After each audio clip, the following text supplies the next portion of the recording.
Mon frère et moi avons choisi des épouses orques en même temps. Sans hésiter, il a jeté son dévolu sur Loup Blanc, à la redoutable puissance guerrière. Moi, apitoyé par le sort tragique des orques, j'ai choisi cette sirène à l'agonie dans l'arène. Mais qui aurait cru que Loup Blanc, si fier et solitaire, méprisait profondément les humains? Mon frère a eu beau faire, il n'a jamais pu le dompter. Alors que ma sirène, à moi, s'est révélée une épouse douce et attentionnée. Non seulement elle prenait soin de moi chaque jour, mais elle savait aussi guérir. Elle a même soigné mes jambes, paralysées depuis des années. À cette vue, mon frère est devenu vert de jalousie, craignant que je ne lui dispute l'héritage. Il a alors provoqué un accident de voiture pour me tuer. Quand j'ai rouvert les yeux, j'étais de retour, au jour du choix de nos épouses. Cette fois-ci, mon frère a été le plus rapide et a choisi la sirène à moitié morte. En voyant cela, mon père a froncé les sourcils. Chenze, qu'est-ce que c'est que cette folie? Cette sirène a l'air fragile comme un roseau. Comment pourrait-elle t'être utile? Papa, c'est elle que je veux. Fais-moi confiance, juste pour cette fois. Devant la réaction de Chenze et le regard brûlant qu'il posait sur Kingan, j'aurais parié qu'il avait lui aussi retrouvé la mémoire. Chenze et moi sommes frères. J'étais le successeur que mon père préférait. Mais à 12 ans, des ennemis ont débarqué et ont enlevé ma mère et moi. J'y ai laissé mes jambes. Et j'ai réchappé de justesse de cet antre. Ma mère, elle, n'a pas eu cette chance. Elle est morte entre leurs mains. Mes parents s'aimaient profondément.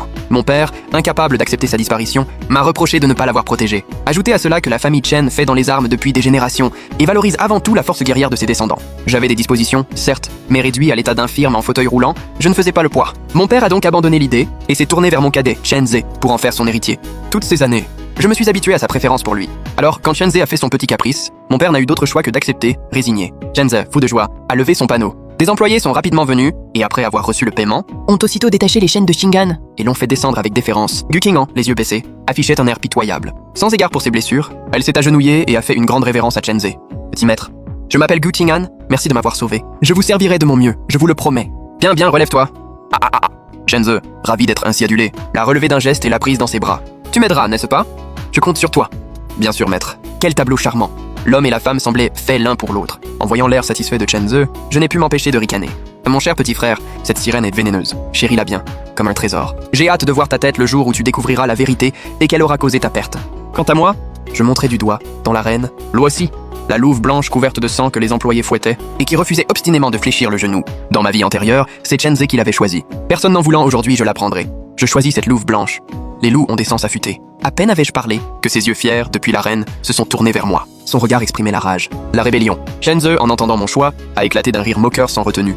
Ah, mon cher grand frère, tout le monde sait que les loups sont fiers et indomptables. Toi, un bon à rien dans fauteuil roulant, comment comptes-tu te faire obéir? Mon père, pensif, affichait lui aussi un air désapprobateur. Je posais les mains sur mes genoux. De là jusqu'en bas, plus aucune sensation. Oui, je suis infirme. Je suis le bon à rien que tout le monde chez les Chen peut mépriser. Mais si tel est mon destin, cela ne signifie pas que je vais renoncer à lutter.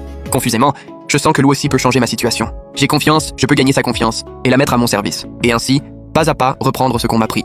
Père, veux-tu bien me donner une autre chance? Je te jure que je trouverai un moyen de dompter la louve blanche. Depuis la mort de ma mère, la distance entre mon père et moi n'avait cessé de grandir. Toutes ces années, j'ai enduré les regards méprisants chez les Chen, mais je ne me suis jamais plaint.